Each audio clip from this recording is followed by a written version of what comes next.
Edith Wakeman Hughes was the daughter of an early pioneer family in what is now North Dakota. She was actually born in New York, but she went to school in Bismarck, she was raised here, and she ended up putting down roots here. She married Edmund A. Hughes, who was also a prominent citizen. So Edith Wakeman Hughes was a philanthropist throughout her life, and she did a lot of different fundraising and work for different organizations and people. One that she's really well known for is the work she did with the blind. She raised money for the Braille Institute of America. She started off by sending out these piggy banks to different friends of hers just to see if she could raise some funds. Her friends would fill up these piggy banks and then return them, and then she would send the money on. It was all done at her expense. So she ended up coming up with this idea to have a much larger piggy bank. And this was Aurora the Pig. So named after the goddess Aurora. She raised a lot of money over her years,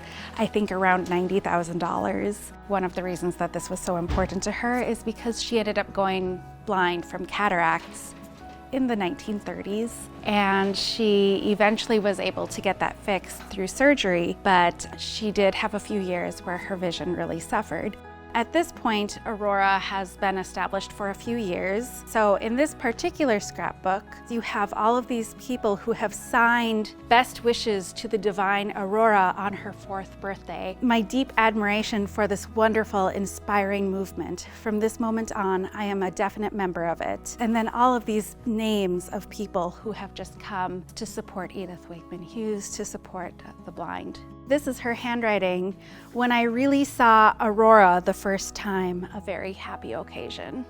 Edith Wakeman Hughes had many interests and did many things in her life. One thing that she seemed to be especially passionate about was traveling, and she was able to combine traveling with writing. We actually have this book that she wrote, Motoring in White, and this is actually a trip she took with her husband, Edmund A. Hughes, to Massachusetts. It's very sweet. It has actually an inscription on the inside to somebody who's from Bismarck, Colonel C.B. Little. It's a story of how they traveled to Massachusetts and just kind of the things that they went through and did. There's this sweet photo of her on the inside, which is already indicative of the type of travel that we're discussing in this book.